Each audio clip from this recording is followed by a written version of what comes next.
ଓମ୍ ଶାନ୍ତି। ସମସ୍ତ ବିଶ୍ୱବାସୀଙ୍କୁ ହୃଦୟର ସହିତ ଶୁଭେଚ୍ଛା ଜଣାଇ ଆଜିର ପ୍ରଭୁ ଚିନ୍ତନର ଆଲୋଚନାକୁ ମୁଁ ସମସ୍ତଙ୍କୁ ସ୍ୱାଗତ ଜଣାଉଛି। ସାଗର ମନ୍ଥନର ରହସ୍ୟମୟ ରୋଚକ କଥାବସ୍ତୁକୁ ଆମେମାନେ ଶାସ୍ତ୍ରରୁ ପଢ଼ିଛେ, ଶୁଣିଛେ ଏବଂ ଶୁଣାଉଛେ ମଧ୍ୟ। କିଭଳି ଦେବ ଦାନବ ମିଶି ସମୁଦ୍ର ମନ୍ଥନ କଲେ। ଦେବତାମାନେ ବାସୁକୀର ଲାଞ୍ଜକୁ ଏବଂ ଅସୁରମାନେ ମୁଣ୍ଡପଟକୁ ଧରି ମନ୍ଥନ କରିଥିଲେ, ଏହା ମଧ୍ୟ ଉଲ୍ଲେଖ ରହିଛି।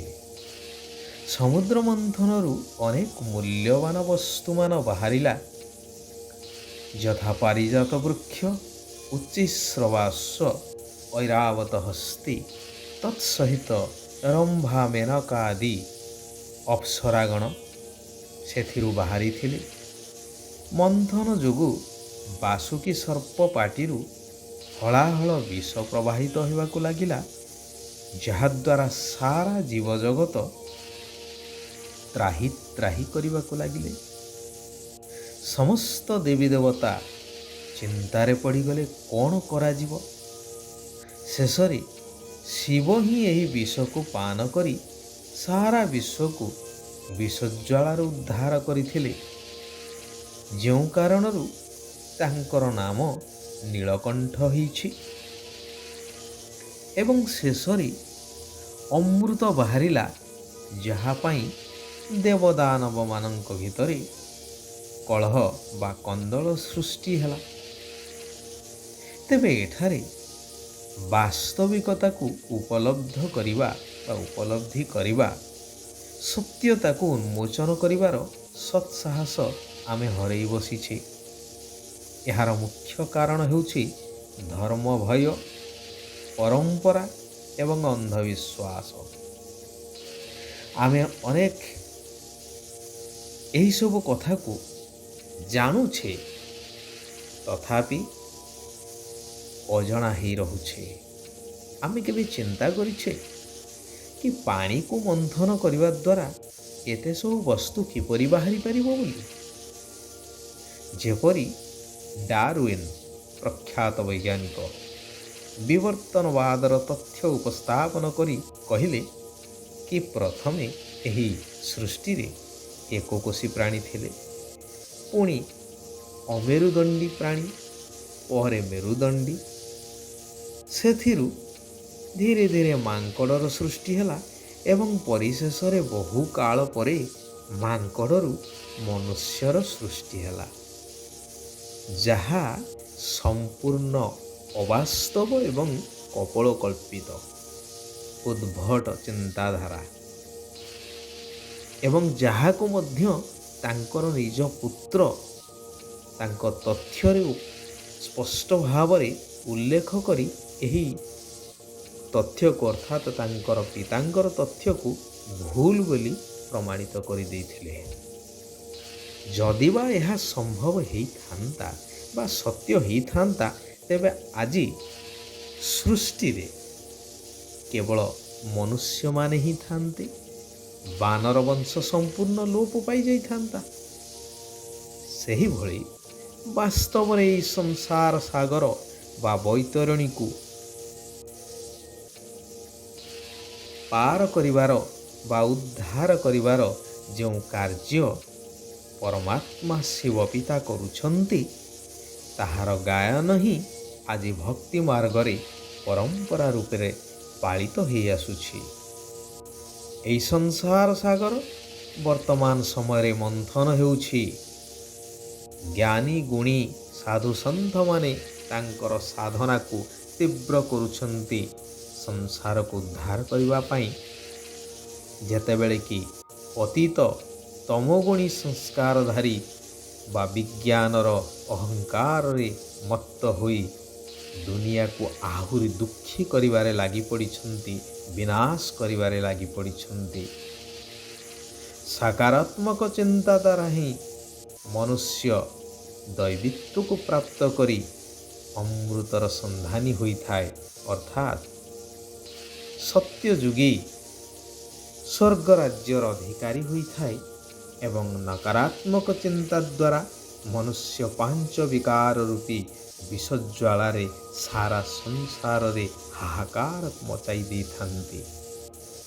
ଯେଉଁ ବିଷୟ ବିକାରକୁ ଦୂରୀଭୂତ କରି ସୃଷ୍ଟିକୁ ସ୍ୱର୍ଗରେ ପରିଣତ କରିବା ପାଇଁ ସ୍ୱୟଂ ପରମାତ୍ମା ଶିବ ବାବା ଆସିଛନ୍ତି।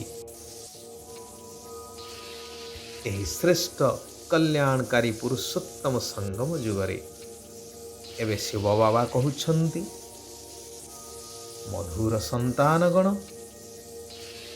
ତୁମ ପାଇଁ ଯୋଗ ଅଗ୍ନି ସବୁଠାରୁ ମୂଲ୍ୟବାନ। କାହିଁକି ନା ଏହି ଯୋଗ ଦ୍ୱାରା ହିଁ ତୁମର ବିକର୍ମ ବିନାଶ ହୋଇଥାଏ।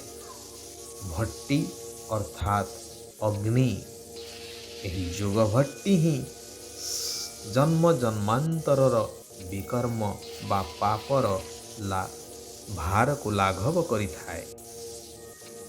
ଏହି ସୃଷ୍ଟି ରୂପକ ବୃକ୍ଷ ଏବଂ ମଞ୍ଜିର ଜ୍ଞାନ ସ୍ପଷ୍ଟ ଭାବରେ ତୁମ ବୁଦ୍ଧିରେ ରଖିବା ଉଚିତ। ତେବେ ଯେଉଁମାନେ ଏହି ଜ୍ଞାନର ବିଚାର ସାଗର ମନ୍ଥନ କରିଥାନ୍ତି, ସେହିମାନଙ୍କ ବୁଦ୍ଧିରେ ହିଁ ଏହା ବସିପାରିବ।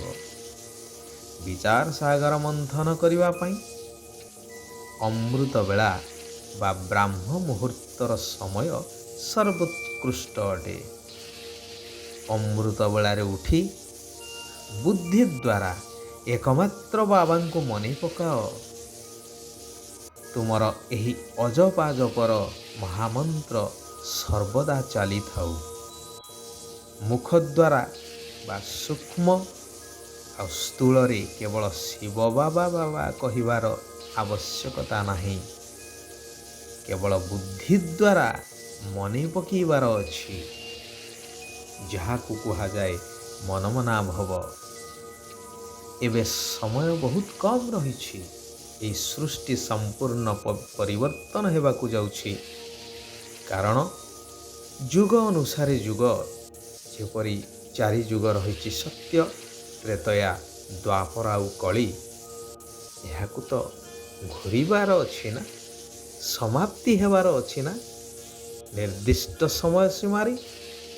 ତେଣୁ ଏହି କଳିଯୁଗର ସମୟ ସୀମା ବର୍ତ୍ତମାନ ଶେଷ ହେବାକୁ ଯାଉଛି। ଏହାପରେ ପୁନଃ ସୁନ୍ଦର ଦୈବୀ ଗୁଣ ସମ୍ପନ୍ନ ଦୁନିଆ, ଯାହାକୁ ସ୍ୱର୍ଗ କୁହାଯାଏ, ସୁଖ ଶାନ୍ତି ଭରା ଦୁନିଆ ହିଁ ଏବେ ଆସୁଛି। ସେଥିପାଇଁ ସ୍ୱର୍ଗ ସ୍ଥାପୟିତା ବା ସ୍ୱର୍ଗର ରଚୟିତା ଶିବ ବାବାଙ୍କର ପୁରା ସହଯୋଗୀ ହୋଇ ରହିବାର ଅଛି। ଶିବ ବାବା ଏବଂ ତାଙ୍କଠାରୁ ପ୍ରାପ୍ତ ସମ୍ପତ୍ତିକୁ ମନେ ପକାଇବାର ଅଛି ଏବଂ ଅନ୍ୟମାନଙ୍କୁ ମଧ୍ୟ ମନେ ପକାଇ ଦେବାର ଅଛି। ଅନ୍ତିମ ସମୟରେ ଏକମାତ୍ର ବାବାଙ୍କର ସ୍ମୃତି ରହୁ, ସେଥିପାଇଁ ହୃଦୟର ପ୍ରୀତି ଏକମାତ୍ର ବାବାଙ୍କ ସହିତ ରଖିବା ଦରକାର। ବାବାଙ୍କ ବିନା ଆଉ କାହାର ବି ସ୍ମୃତି ନ ଆସୁ, ସେଥିପାଇଁ ସାବଧାନ ରହିବା ଦରକାର। ଶିବ ବାବା ବରଦାନ ଦେଉଛନ୍ତି କି ଭାବିବା, କହିବା ଏବଂ କରିବା, ଏହି ତିନୋଟିକୁ ସମାନ କରୁଥିବା ବାବାଙ୍କ ସମାନ ସମ୍ପନ୍ନ ହୁଅ। ଏପରି ନୁହେଁ କହିବା ଏବଂ କରିବା ବା ଭାବିବା ସମ୍ପୂର୍ଣ୍ଣ ଅଲଗା, ନା, ଏକ ସମାନ ହେବା ଦରକାର। ଯଦି ଅବ୍ୟକ୍ତ ବା କର୍ମାତୀତ ସ୍ଥିତିର ଅନୁଭବ କରିବାକୁ ଚାହୁଁଥାଅ, ତେବେ କହିବା, କରିବା ଏବଂ ରହିବାକୁ ଏକ ସମାନ କର। ଆଚ୍ଛା, ଆଜି ପାଇଁ ଏଇଠାରେ ଆମେମାନେ ବିରାମ ନେବା। ଆସନ୍ତାକାଲି ପୁନଃ ସେହି କଲ୍ୟାଣକାରୀ ପିତାଙ୍କର ଆଉ କିଛି କଲ୍ୟାଣକାରୀ ମହାବାକ୍ୟକୁ ଶ୍ରବଣ କରିବା, ଆଲୋଚନା କରିବା।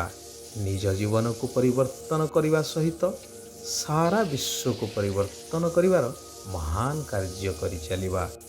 ଓମ୍ ଶାନ୍ତି, ଓମ୍ ଶାନ୍ତି, ଓମ୍ ଶାନ୍ତି।